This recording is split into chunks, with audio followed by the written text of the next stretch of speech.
દુનિયાની સૌથી પાવરફુલ શાકભાજી એટલે કંકોડા. ઘણા ફળ અને શાકભાજી મોસમી હોય છે, જેને ખાવાથી સ્વાસ્થ્યને ઘણા લાભ થાય છે, જેમાંના કંકોડા છે. કંકોડાનું શાક બધા બનાવતા હોય છે, પણ થોડોક મસાલો ઉમેરીને મેં આજે બનાવવાનો ટ્રાય કર્યો છે, જેથી એકલું શાક ખાઈએ ત્યારે ઘણી વખત ભાવતું નથી હોતું, ઘણાને ખૂબ ભાવે છે. તો આ મસાલા સાથેનું જરૂર ટ્રાય કરજો. શરૂ કરીએ.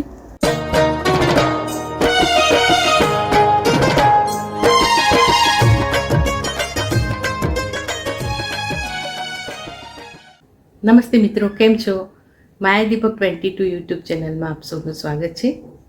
ખૂબ સરસ રીતે આપ સૌ મારી સાથે જોડાઈ રહ્યા છો એનો ખૂબ આનંદ છે. જે લોકોએ મારી ચેનલ સબસ્ક્રાઈબ કરી છે અને જોઈ રહ્યા છે એમનો આભાર, અને નથી કરી અને જોઈ રહ્યા છે એમનો પણ હું ખૂબ આભાર માનું છું. તમે મારી ચેનલ સબસ્ક્રાઈબ ના કરી હોય તો માયા દીપક 22 સબસ્ક્રાઈબ કરો, લાઇક કરો, શેર કરો ને કોમેન્ટ કરો. બાજુમાં રહેલા બેલ આઇકોન પર ક્લિક કરશો તો ઓલ બટન આવશે, અને એ દબાવવાથી મારા સંગીતના અને રસોઈના વિડીયો તમને સૌથી પહેલાં મળશે. તમે મને ફેસબુક અને ઇન્સ્ટાગ્રામ પર પણ ફોલો કરી શકો છો.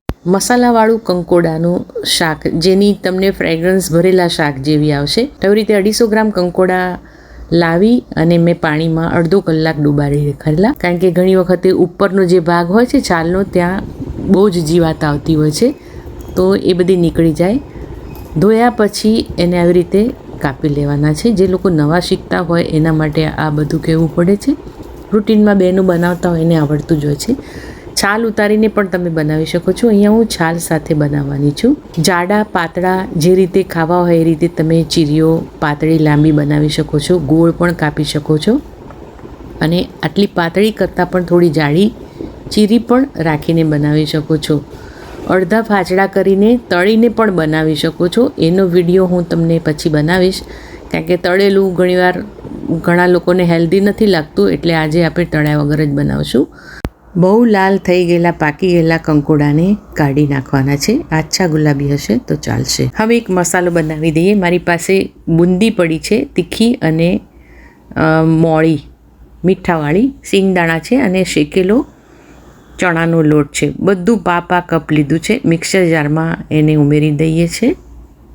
ચણાનો લોટ હંમેશા શેકીને જ વાપરવો, જેથી કરીને જ્યારે પણ શાકમાં ઉમેરો તો ચડતા વાર ના લાગે. 2 ટેબલસ્પૂન તલ ઉમેર્યા છે.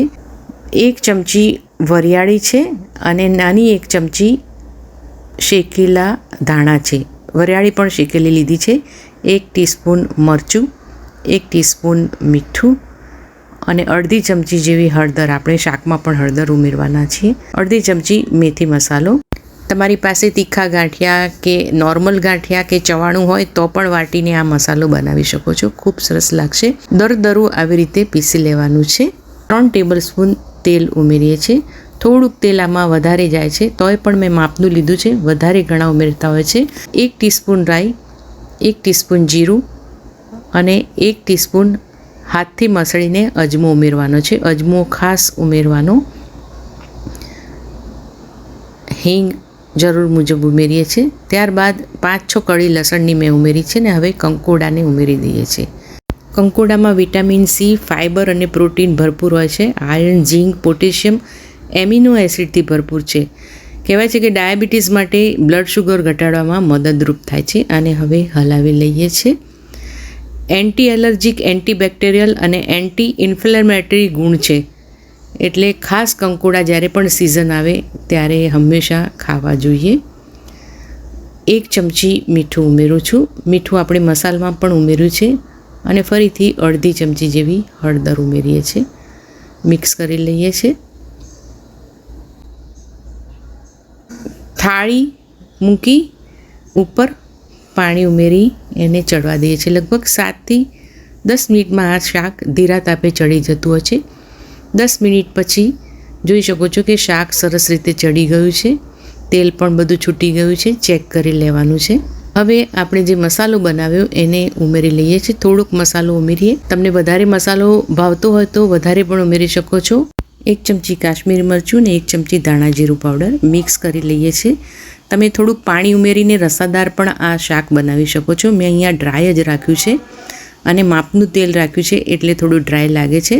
પણ તેલ વધારે ખાવું હોય તો તમે ખાઈ શકો છો. અને જોઈ શકો છો કે મસાલાથી ભરપૂર આ શાક ખૂબ જ સરસ લાગે છે. તમે જરૂર આ મસાલો બનાવી ટ્રાય કરજો. મિત્રો, આ વિડીયો જોઈ બદલ આપ સૌનો ખૂબ ખૂબ આભાર. વિડીયો ગમ્યો તો મારી channel like, share, subscribe, follow કરજો. કોમેન્ટ કરશો તો ખૂબ ગમશે. Thank you. એન્જોય.